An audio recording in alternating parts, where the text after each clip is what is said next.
আসসালামু আলাইকুম আমার প্রিয় ইউটিউব পরিবার, কেমন আছেন সবাই? আশা করছি আপনারা যে যেখানে আছেন আল্লাহ তাআলার অশেষ রহমতে সবাই ভালো আছেন, সুস্থ আছেন। আলহামদুলিল্লাহ, আমরাও ভালো আছি। তবে আমার দেশ আর তার পরিস্থিতি কিন্তু খুব একটা ভালো নেই। তবে সময় তো চলমান, বয়ে চলেছে। দিনকে দিন বয়স বাড়ছে, দায়িত্ব টেনশনও কিন্তু বেড়েই চলেছে।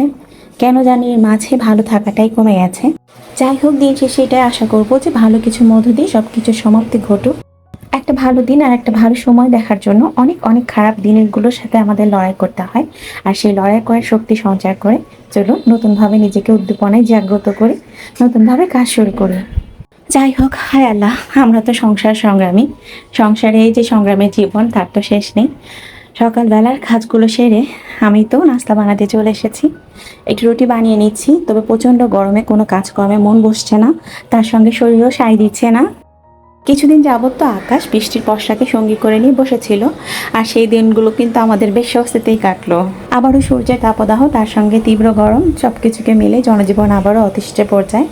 তারপরে দক্ষিণে হাওয়া বইছে, একটু একটু ভালোই লাগছে। তো বসে বসে সেটাতেই ভয়েস ওভার করছিলাম আর ভাবছিলাম যে আমরা আসলে কোনো কিছুতে সন্তুষ্ট না, তাই না? হঠাৎ অলসতা পেয়ে বসলে কোনো কাজ করতে আর ভালো লাগে না। রুটি আর চা বানিয়ে নিয়েছি, তেমন কোনো ঝামেলা তার সকালে নাস্তাতে যায়নি। এরপর আরও নানাবিধি সাংসারিক কাজকর্ম রয়েছে, সেগুলোতেও হাত লাগাবো। যেমনটা স্যান্ডেলগুলো একসঙ্গে রেখে আমি একদমই 12টা বাজিয়ে দিয়েছি। একটা স্যান্ডেলের উপর আরেকটা স্যান্ডেল রাখার ফলে একটা ময়লা আরেকটাতে গিয়ে একদম আটকে রয়েছে। তো এগুলোকে একটু পরিষ্কার করে আলাদা আলাদাভাবে রাখতে হবে। যেগুলো ধোয়ার প্রয়োজন ছিল সেগুলোকে ধুয়ে একটু ছাদে রোদ লাগানোর জন্য রেখে দিয়েছি। ছাদে আসা মানে প্রচণ্ড আরও গরম অনুভূত হয়। তো নিচে নেমে একটু লেবুর শরবত বানিয়ে নিচ্ছি। একটু ঠান্ডা ঠান্ডা লেবু শরবত খাওয়ার পর আবারও সাংসারিক কাজকর্মে লেগে যাব, যেমনটা রান্না বান্না করতে হবে।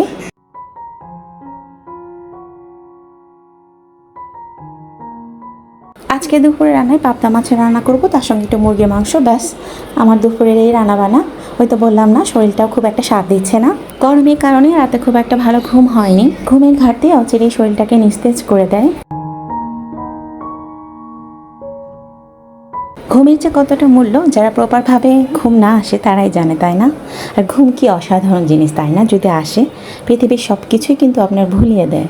আর সেটা যদি সময় মতো না আসে, তাহলে জেগে জেগে আপনার কত ব্যর্থতা, সফলতা, পাওয়া না পাওয়া কত কিছুই না মনে করিয়ে দেয়।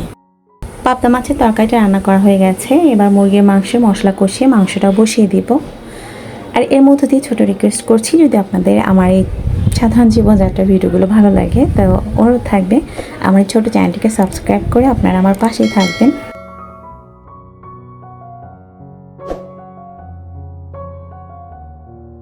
ক্ষণিকের মাঝে আবহাওয়া অন্য রূপে ধরা দিয়েছে, বেশ ভালো লাগছিল। বিকালবেলা কিছুক্ষণ সময় ছাদে গিয়ে বসেছিলাম। তারপর সন্ধ্যার নামাজ আদায় করার পর সন্ধ্যার জন্য একটু স্ন্যাক্স তৈরি করব। তো সুজির তৈরি একটি স্ন্যাক্স তৈরি করছি, সেটাকে বানিয়েও নিয়েছি, জাস্ট একটু ফ্রাই করে নিব। সুজি আর ডিম দিয়ে তৈরি যে চন্দ্র আকৃতির পিঠা বা স্ন্যাক্স, যেটাই বলি না কেন, সেটা বানিয়ে রেখেছিলাম। শুধু এবার একটু ফ্রাই করতে থাকি। আর সেই পর্যায় থেকে আপনাদের কাছ থেকেও বিদায় নিব।